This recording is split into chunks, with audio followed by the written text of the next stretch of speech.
Halo semua, Oppo resmi meluncurkan lini Reno 16 series di Indonesia pada tanggal 3 Juli tahun 2026. Rangkaian ini terdiri dari 3 model yaitu Reno 16 F5G, Reno 16 5G, dan Reno 16 Pro 5G. Sekarang kita akan membahas Oppo Reno 16 5G. Oppo menyebut desain ini sebagai desain planet 3 dimensi atau Holoverse 3 dimensi teknologi. Efek 3 dimensi ini tercipta dari 3 lapisan pada penutup belakang yaitu pola grafis planet lalu lapisan fondasi dan jutaan mikro lensa pemantul cahaya. Bodinya sendiri dibalut rangka aluminium kelas aerospace yang diklaim lebih kokoh sekaligus tahan karat. Bagian belakang memadukan finishing matte dengan bingkai kamera bergaya glossy sehingga tetap terlihat premium. Ketebalannya juga terbilang ramping yaitu 8,22 mm dengan bobot 182 gram untuk varian Twilight Violet dan Dream Purple. Bagian belakang yang glossy pada bingkai kameranya cenderung mudah menangkap noda sidik jari kalau dipakai tanpa case pelindung. Jadi kalau kamu tipe orang yang tidak suka ribet membersihkan bodi ponsel, sebaiknya siapkan case tambahan sejak awal pemakaian. Ponsel ini mengantongi sertifikasi IP66, IP68, sekaligus IP69K sehingga tidak hanya tahan percikan air biasa tapi juga sanggup bertahan di bawah air hingga kedalaman 1,5 meter selama 30 menit. Di sektor layar jadi salah satu nilai jual utama Oppo Reno 16.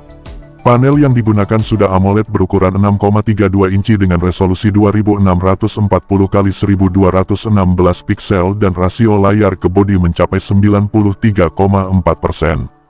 Kerapatan pikselnya pun tinggi yaitu 460 piksel per inci sehingga detail gambar dan teks terlihat sangat tajam. Refresh rate yang dibawanya sudah 120 Hz sehingga pergerakan animasi dan transisi antar aplikasi terasa mulus. Touch sampling rate-nya juga bisa mencapai 240 Hz pada mode maksimum sehingga responsivitas sentuhan terasa sangat cepat, cocok untuk kamu yang gemar bermain game ringan hingga menengah. Soal kecerahan layarnya tergolong sangat tinggi untuk kelasnya. Kecerahan tipikal berada di 600 nit sedangkan mode HBM bisa menyentuh 1800 nit. Bahkan menurut informasi saat peluncurannya, kecerahan puncak lokal pada layar ini diklaim bisa mencapai 3600 nit sehingga tetap nyaman dipakai di bawah terik matahari langsung. Oppo menyematkan cukup banyak fitur AI pada Reno 16 yang ditujukan bagi pengguna yang aktif membuat konten. Salah satunya adalah AI Collage Mix yang memungkinkan kamu menggabungkan beberapa foto maupun video menjadi satu komposisi kreatif secara instan hanya dengan 3 langkah sederhana yaitu potong, susun lapisan, lalu beri sentuhan personal. Beralih ke sektor kamera, Oppo Reno 16 5G dibekali 3 kamera belakang yang semuanya beresolusi 50 megapiksel. Kamera utamanya memiliki bukaan f1.8 dengan dukungan PDAF dan stabilisasi optis 2 sumbu. Ada juga kamera ultrawide dengan bukaan f2.0 dan sudut pandang lebar 116 derajat, lalu kamera telefoto dengan bukaan f2.8 yang mendukung zoom optis hingga 3,5 kali setara lensa 85 mm. Kombinasi 3 kamera ini membuat kamu punya lebih banyak opsi pengambilan gambar.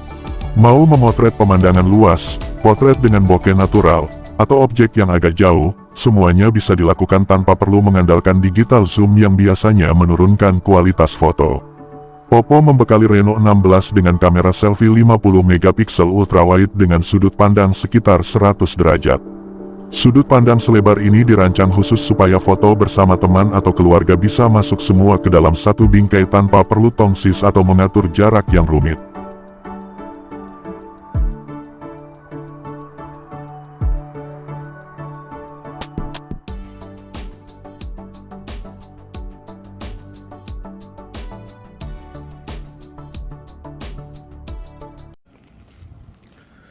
Ini saya lagi rekam di resolusi 1080 di 30 fps.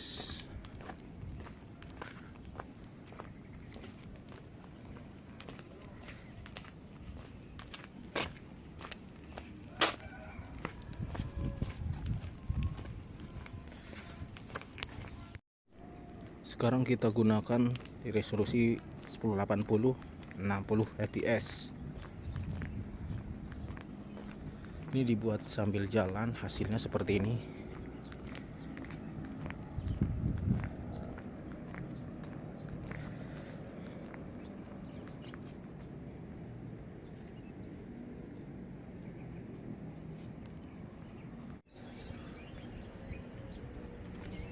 4K.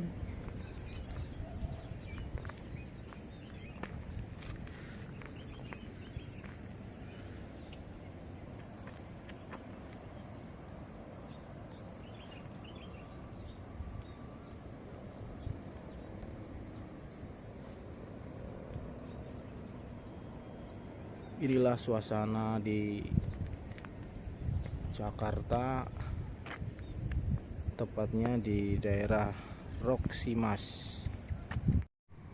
4K 60 fps.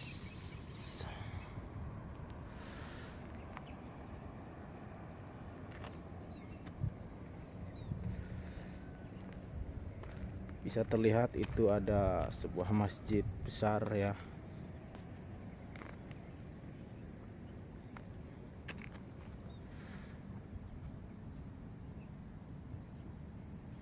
Mantap. Sekarang kita coba rekam dengan kamera ultrawide resolusi 4K. Waduh, mantap sekali guys.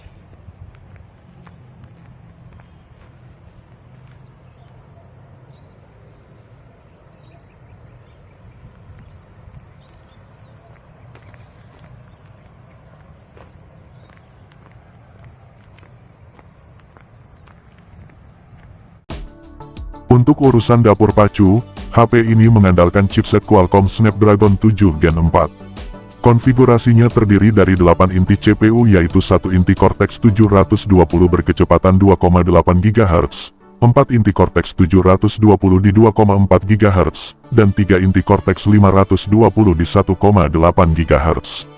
Untuk pengolahan grafisnya sudah menggunakan GPU Adreno 722. Snapdragon 7 Gen 4 juga sudah dilengkapi teknologi Snapdragon Elite Gaming yang dirancang untuk menjaga stabilitas frame rate saat bermain game berat dalam waktu lama. Soal memori, Oppo Reno 16 menawarkan pilihan RAM 8GB atau 12GB berjenis LPDDR5X yang lebih hemat daya. Sementara memori internalnya sudah menggunakan UFS 3.1 berkapasitas 256GB. Di sektor daya, kapasitas baterai jadi salah satu poin unggulan lainnya. Oppo Reno 16 5G dibekali baterai berjenis silikon karbon Li-ion berkapasitas 6700 mAh. Menurut klaim resminya baterai ini sanggup bertahan hingga 2,73 hari untuk pemakaian standar atau sekitar 67,26 jam untuk panggilan telepon terus-menerus. Untuk pengisian dayanya ponsel ini mendukung fast charging 80 watt lewat teknologi SuperVOOC. Dengan charger bawaan, baterai bisa terisi penuh dari 1-100% hanya dalam waktu 59 menit saja. Angka ini tergolong cepat mengingat kapasitas baterainya yang cukup besar. Smartphone ini juga mendukung reverse charging sehingga bisa dipakai untuk mengisi daya perangkat lain seperti earphone nirkabel dalam keadaan darurat. Sayangnya ponsel ini belum mendukung wireless charging. Dilengkapi beberapa hal yang membuat pemakaian harian terasa lebih nyaman. Ada sensor sidik jari optik yang tertanam di bawah permukaan layar sehingga membuka kunci ponsel terasa cepat dan praktis. Sensor lainnya seperti akselerometer, giroskop, proksimitas, kompas, hingga sensor temperatur warna juga sudah lengkap tersemat di dalamnya. Untuk urusan audio ponsel ini sudah dibekali stereo speaker sehingga pengalaman mendengarkan musik atau menonton video terasa lebih imersif dibanding hanya mengandalkan satu lubang speaker. Dari sisi software HP ini berjalan di atas Android 16 dengan antarmuka ColorOS 16 sejak awal kemunculannya. Oppo turut menjanjikan performa yang tetap lancar hingga 6 tahun ke depan berkat optimisasi sistem yang berkelanjutan, sehingga ponsel ini cukup menjanjikan untuk pemakaian jangka panjang. Kesimpulan, secara keseluruhan Oppo Reno 16 5G adalah ponsel yang menyasar kamu yang mengutamakan tampilan stylish, kamera lengkap untuk konten media sosial, serta daya tahan baterai yang mumpuni. Desain planet 3D yang jadi klaim utama Oppo juga berhasil memberikan kesan berbeda dibanding ponsel kelas menengah atas lainnya yang cenderung tampil serupa. Meski begitu ada beberapa kompromi yang tetap perlu kamu pertimbangkan sebelum membeli. Mulai dari tidak adanya slot micro SD dan jack audio 3,5 mm, ketiadaan wireless charging, port USB yang masih versi 2.0, sampai bodi belakang yang mudah kotor kalau dipakai tanpa case tambahan. Bagi kalian yang minat, Silahkan kunjungi toko resmi atau klik link di deskripsi video ini. Terima kasih dan sampai jumpa di video selanjutnya.